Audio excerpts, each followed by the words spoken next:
हाँ जी, तो आज का जो टॉपिक रहेगा वो आपने पढ़ ही लिया होगा कि 7 फंडामेंटल्स यूनिट हैं, 7 क्या हैं, एसआई यूनिट हैं, है ना। अच्छा, आप अगर यहाँ तक आ चुके हो और आपने इससे पहले की वीडियो नहीं देखी है, ओके, जो यूनिट फर्स्ट करके है ना, यूनिट पार्ट फर्स्ट करके है, आप उसको देख लो एक बार। उसमें बताया गया है कि कहाँ से जो है वो यूनिट्स स्टार्ट हुई थी, ठीक है। पूरी हिस्ट्री इसके बारे में बताई गई है। अब हम जो स्टार्ट करेंगे वो एसआई यूनिट स्टार्ट करेंगे आज की इस वीडियो में। क्या स्टार्ट करेंगे जी? एसआई यूनिट्स, ठीक है। उस एसआई यूनिट को जानने से पहले एक टॉपिक है, छोटा सा, एक छोटी सी चीज़ है, डायमेंशन, जिसको आप बोलते हो दिशा। क्या है जी? डायमेंशन।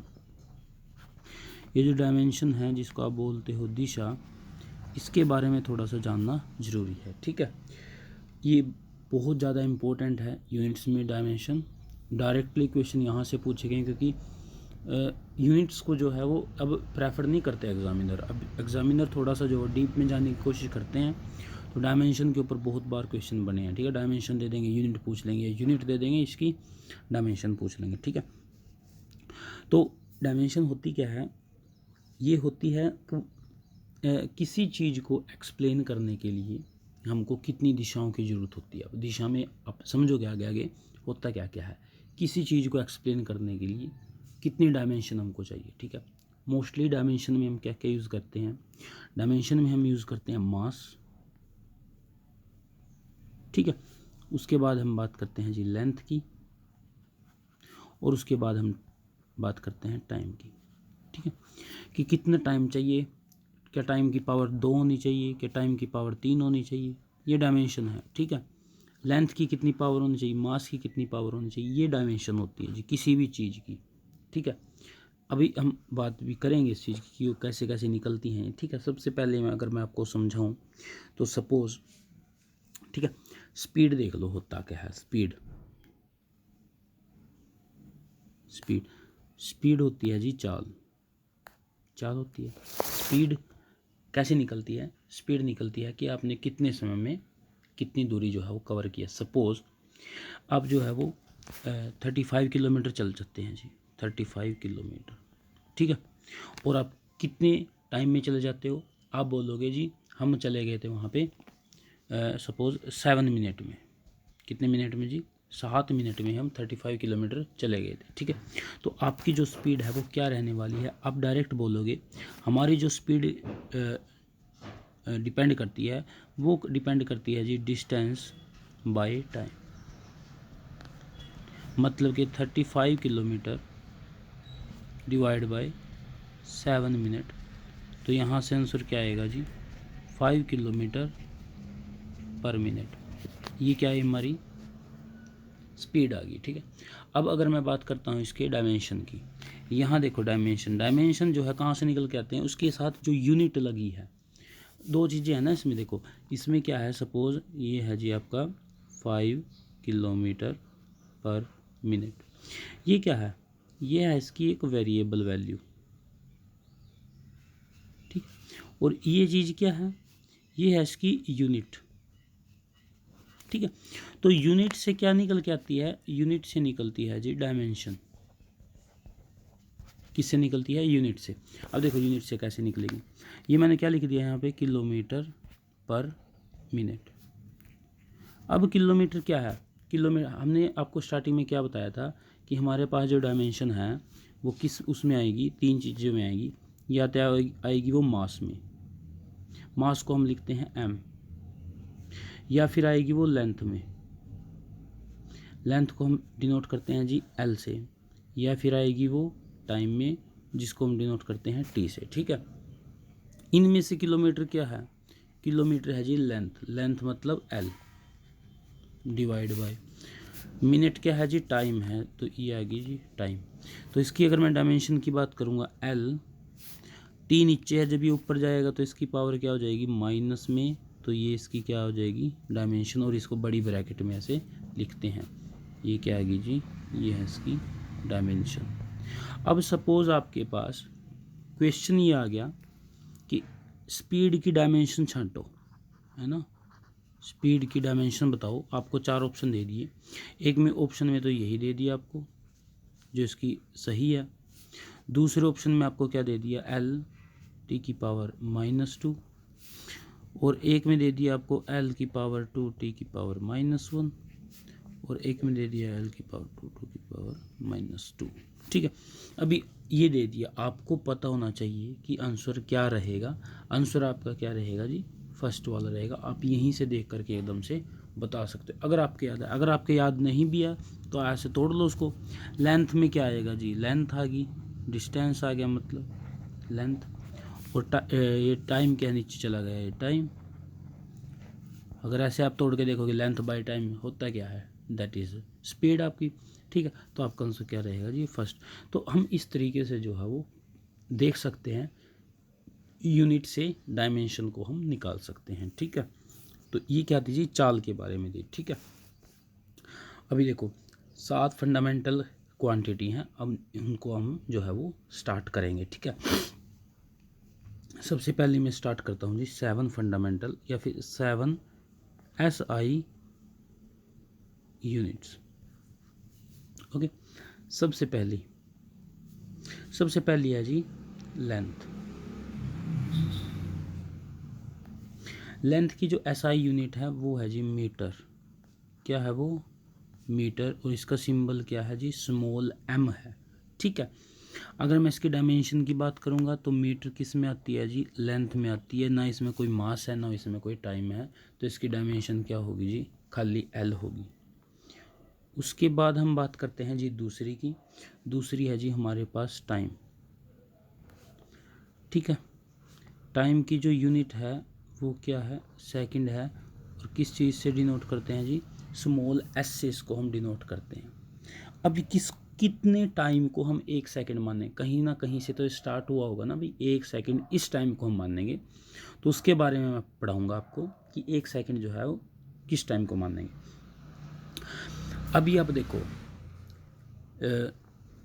अगर हम किसी भी चीज़ को पावर दें, ठीक है, पावर सप्लाई करें, तो वो एक लेवल से दूसरे लेवल तक वो चला जाता है। ठीक है, उसका लेवल बढ़ जाएगा ना, अगर उसको पावर मिलेगी तो बढ़ जाएगा। सपोज सरपंच से MLA बन गया ना, पावर मिलेगी तो बढ़ गया, उसका कद भी बढ़ गया वो, है ना। ऐसे ही क्या है इसमें, साइंस में है अगर किसी एटम को पावर दी जाती है, ठीक है, सपोज़ ये कोई भी एटम है, अगर हम किसी तरीके से इसको पावर देंगे तो ये क्या हो जाएगा, एक्साइट होकर के दूसरे जो सपोज़ अगर ये इसका लेवल फर्स्ट था, तो यहाँ पे ये चला जाएगा कहाँ पे जी, लेवल सेकंड के ऊपर। ठीक है, तो ये क्या है, एक एक्साइटेड लेवल होता है ये। ठीक है, जब उसको एटम को जो है वो बाहर से एक सोर्स ऑफ एनर्जी से कुछ पावर मिल जाती है, एनर्जी मिल जाती है। ठीक है, तो अब मैं बात करूंगा जी एटम किस चीज़ का है, एटम है जी सीजियम का।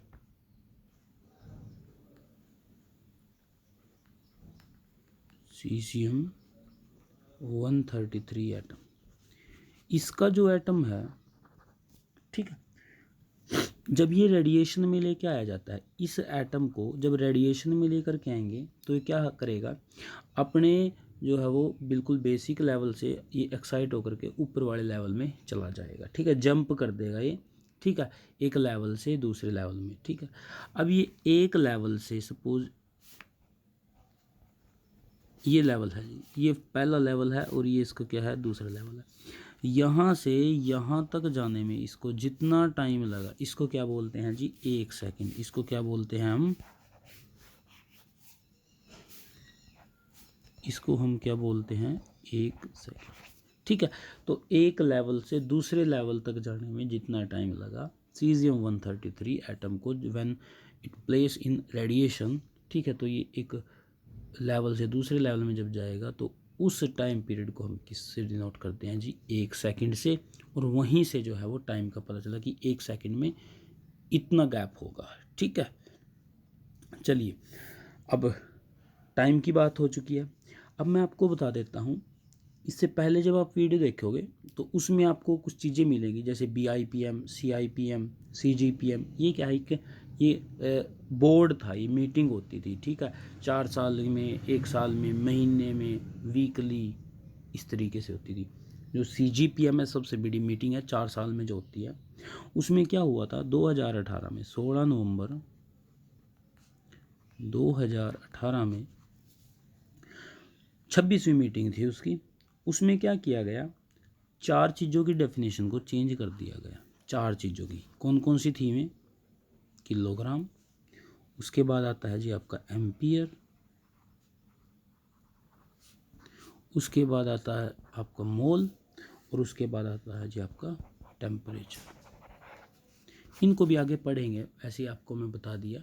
ये जो CGPM है ये होता क्या है, CIPM होता क्या है, BIPM होता क्या है, इन सभी को पढ़ने के लिए आप पहली वीडियो को देख सकते हो, ठीक है। तो इन चीज़ों को जो है इन्होंने क्या कर दिया, इनकी सिर्फ डेफिनेशन को चेंज किया है, ठीक है। अदरवाइज़ जो है वो चलती ऐसी है, किलोग्राम को हम वेट में ही वो करेंगे, तो और इलेक्ट्रिक करंट को एम्पियर में ही डिनोट करेंगे, ठीक है। ऐसा नहीं है कुछ और चेंज हो गया इनका, ठीक है। अब सबसे पहले हम पढ़ेंगे जी यहाँ पे मास के बारे में, ठीक है। मास, ठीक है। अच्छा, इसकी जो यूनिट है जी वो है किलोग्राम। क्या है इसकी, किलोग्राम। केजी से इसको हम क्या करते हैं जी, डिनोट करते हैं। अब जो इस चीज़ की जो वैल्यू है वो पहले क्या थी, एक फिक्स एक चीज़ थी कि जी ये एक चीज़ है, सपोज एक ईंट है या कोई भी एक चीज़ लगा लो, ठीक है, कि जी इसकी जितनी वेट है इसको हम मानेंगे 1 किलोग्राम। पहले तो ऐसा था कुछ, बट इन्होंने क्या किया, एक फिक्स चीज़ से जिसकी उसकी जो है वो वैल्यू चेंज हो सकती थी, आफ्टर टाइम जो है वो डीके होगा, ठीक है, और उसका वेट जो है वो कम ज़्यादा हो सकता है। इस वजह से इन्होंने क्या किया, एक ऐसी चीज़ को इन्होंने रेफ़र कर दिया जो मतलब सदा जो है वो फॉरएवर जो है उसकी जो वैल्यू है वो कांस्टेंट रहे, ठीक है, किलोग्राम। इन्होंने किलोग्राम को किससे जोड़ दिया, प्लैंक्स कांस्टेंट से। किससे रिलेट कर दिया जी, प्लैंक्स कांस्टेंट से। इन्होंने प्लैंक्स कांस्टेंट से उसको रिलेट कर दिया। अभी ये क्या बोलते हैं कि 1 kilogram 1 kg is equal to Planck's constant,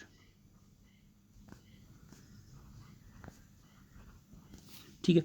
और इसकी वैल्यू क्या है, इसको हम h से डिनोट करते हैं, and 6.626 into 10⁻⁻34 joule and second.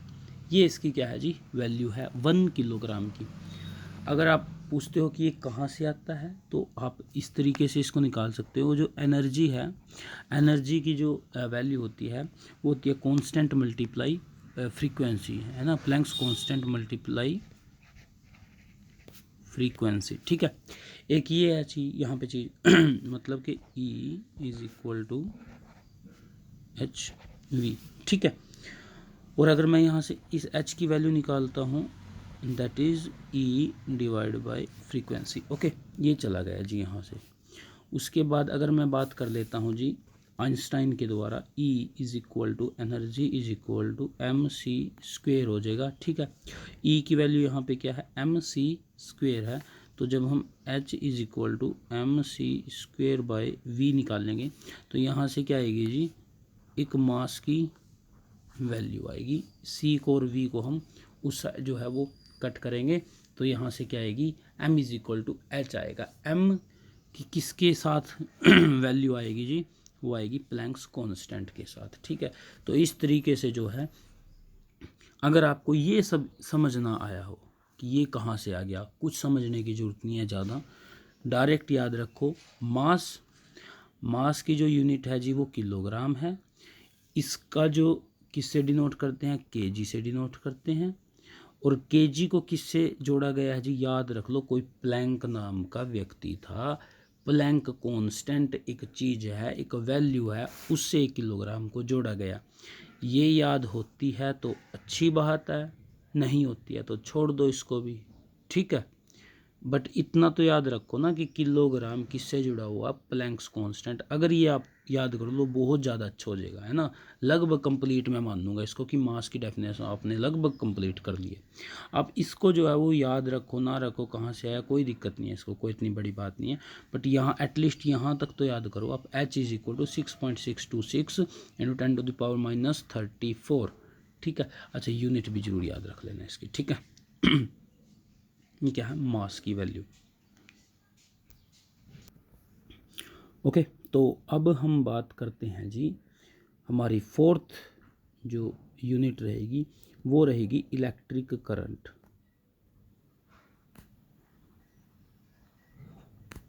क्या रहेगी, इलेक्ट्रिक करंट।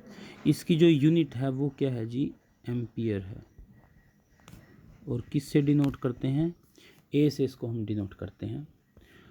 तो आपको मैं बताता हूँ कि सपोज 2 पॉइंट हैं, ठीक है, एक ए है एक बी है, एक ये पॉइंट है एक ये है। जब दो चार्ज को आपस में लाया जाता है, ठीक है, एक चार्ज है नेगेटिव एक है पॉजिटिव, तो एक दूसरे पे जो है ये क्या करते हैं, अब फोर्स को अप्लाई करते हैं ईच अदर। ठीक है, ये इस पे अप्लाई करेगा और ये इस पे अप्लाई करेगा, ऐसे अप्लाई करते हैं। उसकी वैल्यू क्या रहती है जी, 2 × 10⁻⁻7 न्यूटन। फोर्स की यूनिट क्या होती है, यूनिट होती है। फोर्स की यूनिट को हम आगे पढ़ लेंगे, ठीक है। तो इसको हम क्या बोलते हैं जी, 1 मीटर इसको हम बोलते हैं। यहाँ से आप ये समझ सकते हो, दो चार्ज को जब हम पास लाएंगे तो वो कुछ ना कुछ, अगर वो सपोज दूर है, वो 5 मीटर पे हैं 10 मीटर पे, ना भी फोर्स अप्लाई करें, साथ में आएंगे और पास आएंगे, 8 मीटर आएंगे कुछ फोर्स अप्लाई करना स्टार्ट कर दें, 5 पे आएंगे कुछ और कर दें, तो एक ऐसी वैल्यू आएगी जहाँ पे ये कितना अप्लाई करेंगे जी फोर्स, 2 × 10⁻⁻7 न्यूटन। कि इस डिस्टेंस पे ये इतना फोर्स अप्लाई कर रहे हैं, इसका मतलब वो क्या है, वो डिस्टेंस किसके बराबर है जी, 1 मीटर के बराबर वो डिस्टेंस है समझ में। पहले मीटर नहीं आया, पहले इन्होंने क्या देखा, पहले इन्होंने फोर्स देखा, फोर्स के बाद इन्होंने क्या देखा, मीटर देखा, ठीक है। बट ये 2019 में इसको चेंज कर दिया गया है ना, आपको पहले मैंने बताया था। एम्पियर की डेफिनेशन को चेंज कर दिया गया, एम्पियर की डेफिनेशन को किससे जोड़ दिया गया, इलेक्ट्रिक चार्ज से जोड़ दिया गया, कूलाम से जोड़ दिया गया, ठीक है। तो एम्पियर को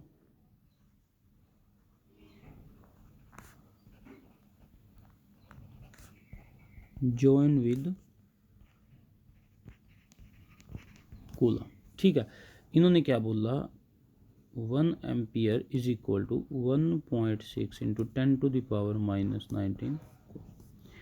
जो चार्ज के ऊपर वैल्यू होती है उससे जो है इन्होंने 1 एम्पियर को क्या कर दिया, वो कंबाइन कर दिया, ज्वाइन कर दिया। तो ये क्या थी जी, इलेक्ट्रिक करंट की यूनिट थी। अब हम यहाँ पढ़ेंगे जी थर्मोडायनेमिक टेम्परेचर, जो हमारी 5वीं यूनिट है,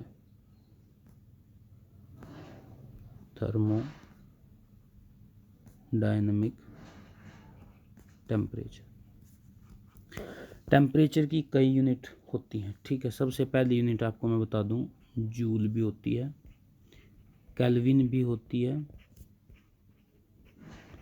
सेल्सियस भी होती है, एक फ़ारेनहाइट भी होती है ना। मोस्टली हम ये सुनते हैं जूल एंड सेल्सियस, या केल्विन और सेल्सियस। जूल भी हम मोस्टली सुनते ही हैं, ठीक है।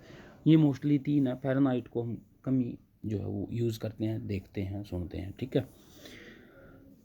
अब ये जो टेम्परेचर है वो पहले किससे जुड़ा हुआ था, ये जुड़ा हुआ था जी एटम की मूवमेंट की, कोल्डनेस और हॉटनेस के। मैं बताता हूँ आपको, सपोज़ किसी कंटेनर में एटम है, ठीक है। सपोज़ ये आपका वो कंटेनर है, ठीक है, और इसमें क्या है, ये एटम है जी यहाँ पे, ठीक। अब इन एटम्स में कुछ ना कुछ मूवमेंट होगी तो वो कोलाइड करेंगे, एक दूसरे से टकराएंगे। और जब वो कोलाइड करेंगे, व्हेन एटम्स कोलाइड, ठीक है, तो देन दे प्रोड्यूस हीट, ठीक है। वो क्या प्रोड्यूस करेंगे, हीट जो है वो प्रोड्यूस करेंगे। आपने एक बात देखी होगी, जैसे जैसे हम अगर टेम्परेचर को राइज करेंगे, ठीक है, टेम्परेचर राइज होगा तो इनकी मूवमेंट में भी थोड़ा सा क्या आएगा, तेजी आएगी, है ना। एक टेम्परेचर ऐसा आता है, एक टेम्परेचर पे अगर टेम्परेचर कम कर देंगे तो क्या है, सब कुछ जम जाएगा ना। टेम्परेचर अगर हम कम करेंगे तो इनकी मूवमेंट पे भी फर्क पड़ेगा। हम कम करते चले गए, कम करते चले गए, कम करते चले गए, हमने देखा माइनस के 273.15 डिग्री सेल्सियस,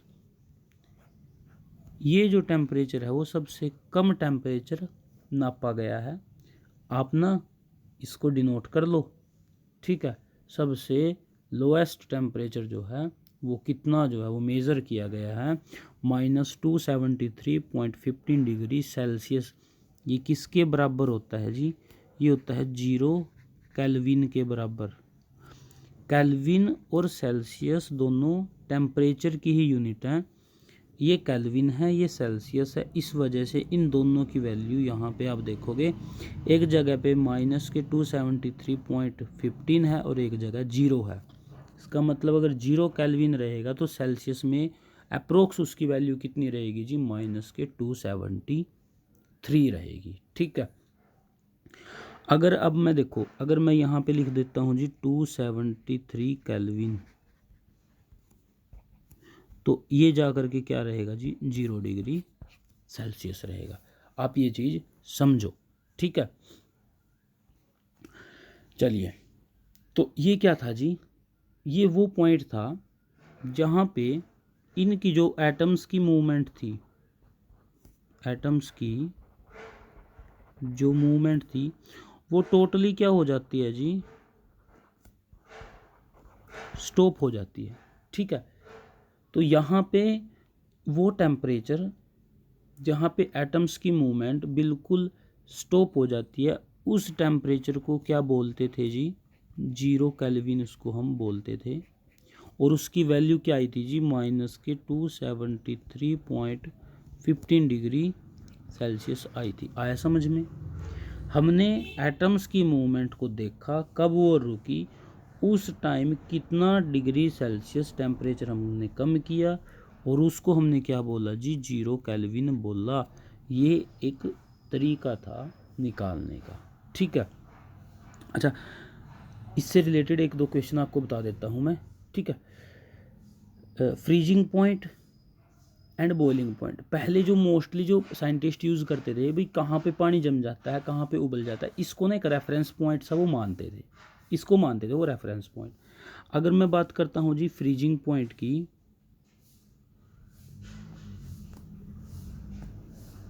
किसके, वाटर की, तो वाटर का जो फ्रीजिंग पॉइंट रहेगा वो 0 डिग्री सेल्सियस रहेगा। 0 डिग्री सेल्सियस का मतलब क्या है, 273 डिग्री केल्विन, ठीक है। और अगर मैं इसका बात कर सकता हूँ जी, यहाँ पे बॉइलिंग पॉइंट क्या रहेगा, बॉइलिंग पॉइंट ऑफ वाटर, ठीक है, ये रहेगा जी 100 डिग्री सेल्सियस, या फिर ये किसके बराबर रहेगा जी, 373 डिग्री केल्विन। ओके, ये इसके बराबर है। पहले इनको जो है रेफरेंस पॉइंट मानते थे और केल्विन की वैल्यू कहाँ से मैंने आपको बता दी थी। बट क्या हुआ 2019 में इस टेम्परेचर को जो है वो एक कांस्टेंट से जो है वो अप्लाई कर दिया गया। और किससे रिलेट कर दिया गया जी, बोल्ट्जमैन कांस्टेंट, बोल्ट्जमैन कांस्टेंट से। ऐसा समझने की जरूरत नहीं है बोल्ट्जमैन होता क्या है, आप डायरेक्ट एक ना इसकी एक वैल्यू याद कर लो, दैट इज एनफ, वो होता है वो, ठीक है। ऐसा नहीं कहाँ से आया जी, कैसे हो गया ये, इतना कोई दिक्कत लेने की जरूरत नहीं है, ठीक है। अच्छा, जो ये बोल्ट्जमैन कांस्टेंट है, आपको मैं थोड़ा सा एक ओवरव्यू इसका दे देता हूँ। ये किससे रिलेट करता है, ये रिलेट करता है जी kinetic energy of gas molecule, kinetic energy of gas molecule, ठीक है। और टेम्परेचर के साथ गैस मोलिक्यूल की काइनेटिक एनर्जी, गतिज ऊर्जा जिसको हम बोलते हैं, काइनेटिक एनर्जी को हम क्या बोलते हैं जी, गतिज ऊर्जा, गतिज ऊर्जा होती क्या है, काइनेटिक एनर्जी, मतलब मूवमेंट के साथ जो होती है, एक पोटेंशियल एनर्जी और एक होती है जी काइनेटिक एनर्जी। पोटेंशियल एनर्जी, जब आप रुके हुए तब आपके पास एनर्जी कितनी है, when you are in movement, जो अगर कोई भी चीज़ मूवमेंट में उस टाइम उसके पास एनर्जी कितनी है, ठीक है, वो होती है काइनेटिक एनर्जी। ठीक है, तो टेम्परेचर के साथ kinetic energy of gas molecule, ये किससे रिलेट करता है, ये आता है जिसमें बोल्ट्जमैन कांस्टेंट। ठीक है, मैं आपको डायरेक्ट बताता हूँ बोल्ट्जमैन कांस्टेंट की वैल्यू क्या होती है। इसकी जो वैल्यू होती है 1.38 इंटू 10⁻⁻23 जूल पर केल्विन। देखो जी, आ गया यहाँ पे केल्विन। तो ये क्या है, बोल्ट्जमैन कांस्टेंट को किससे रिलेट कर दिया गया, टेम्परेचर से रिलेट कर दिया गया। ठीक है, अच्छा, बोल्ट्जमैन कांस्टेंट की वैल्यू ऐसे कैसे निकालते हैं आपको ये बता देता हूँ। ये gas constant divide by Avogadro number, Avogadro number. Gas constant हर एक गैस का अलग अलग होता है, एवोगैड्रो नंबर एक फिक्स होता है। ठीक है, जिसकी वैल्यू जो होती है 6.02 × 10⁻23 एटम्स। इतना डीप में जाने की आपको ज़रूरत नहीं है, सिर्फ आपको डायरेक्ट याद क्या रखना है, थर्मोडायनेमिक टेम्परेचर सेल्सियस और केल्विन के बीच का मतलब 273 गैप होता है। दूसरी चीज़, इसको किससे रिलेट कर दिया गया, बोल्ट्जमैन कांस्टेंट से। थोड़ा सा काम और करना है, इसकी एक वैल्यू भी याद कर लो, 1.38 इंटू 10⁻⁻23 जूल पर केल्विन। आपका ये मतलब थर्मोडायनेमिक पूरा हो चुका है, इसका जो यूनिट का था, है ना, इतना बहुत है। ये सब याद करने की आपको ज़रूरत नहीं है कि काइनेटिक एनर्जी, गैस मॉलिक्यूल, ये वो, कोई दिक्कत नहीं है, याद कर लो।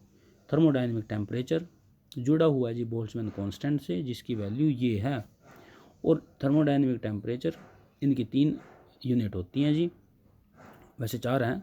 ठीक है, चलो अब ये देख लो, जूल है, ओके, केल्विन है एंड सेल्सियस है, 1 इज फ़ारेनहाइट है। ठीक है, बात ख़त्म। ठीक है, चलिए अच्छा, टेम्परेचर को हम हीट एनर्जी इसमें डिनोट करते हैं। ठीक है, हीट की भी जो यूनिट है वो जूल होती है ना, एनर्जी की भी जूल होती है, ऐसा नहीं है कि खाली टेम्परेचर की है। ठीक है, चलिए अब हम किसके बारे में बात करेंगे जी, हमने ये कौन सा पढ़ी थी, ये पढ़ी थी 5वीं। ओके, चलो अब हम अपनी 6th जो यूनिट है, ऐसा यूनिट है, उसके बारे में बात करते हैं। That is amount of substance, amount of substance मतलब पदार्थ की मात्रा। ठीक है, इसकी जो यूनिट रहेगी वो क्या रहेगी जी, वो रहेगी मोल। किससे डिनोट करते हैं, एम से इसको हम डिनोट करते हैं, मोल को। ठीक है, मोल को डिनोट करते हैं। तो देखो जी, होता क्या है,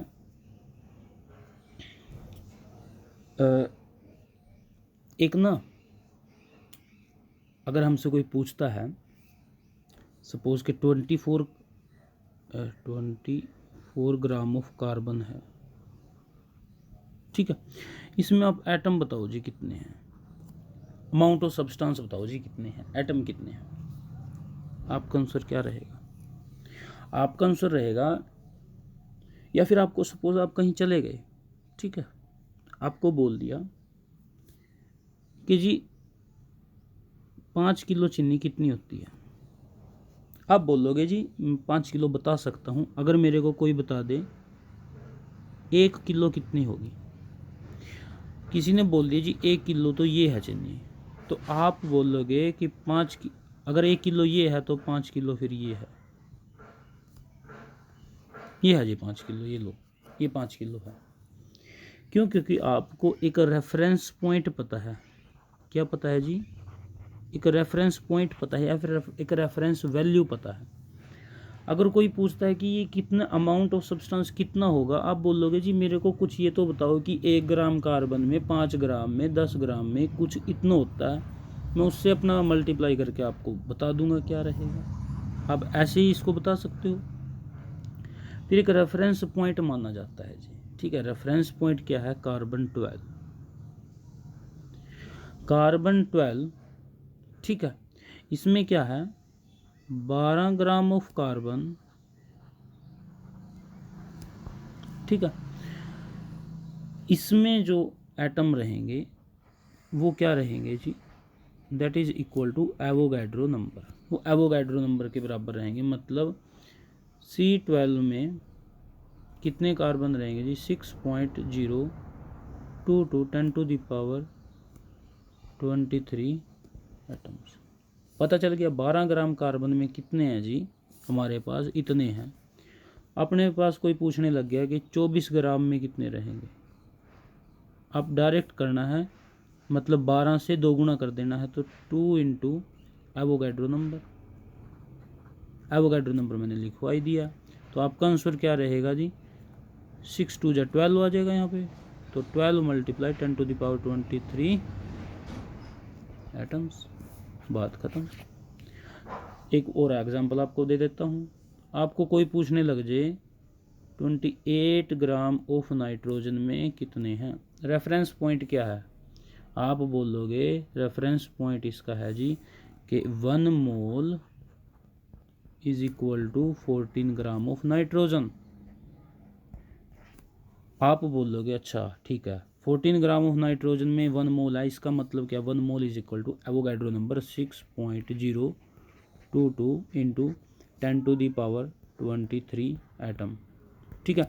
इसका मतलब ये है, और आप कितने का बताना है जी, 28 ग्राम, तो 14 2 जा 28, तो ये क्या करेंगे हम 12 मल्टीप्लाई 10⁻23 एटम।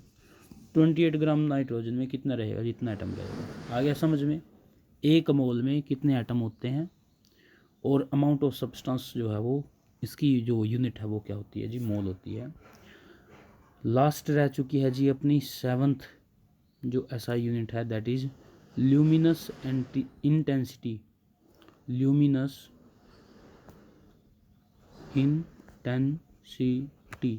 इंटेंसिटी, इसको हम हिंदी में क्या बोलते हैं जी, ज्योति तीव्रता, इसको हम बोलते हैं ज्योति तीव्रता। इसकी जो यूनिट है जी कैंडेला, क्या है जी, कैंडेला CD, इसकी क्या है यूनिट है।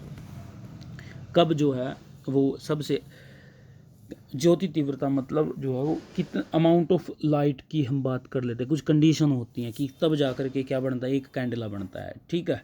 ल्यूमिनस इंटेंसिटी मतलब कितनी रोशनी आ रही है, आप मोटा मोटा तो ये समझ लो कि कितनी रोशनी आ रही है, दैट इज ल्यूमिनस इंटेंसिटी, बात खत्म, ठीक है।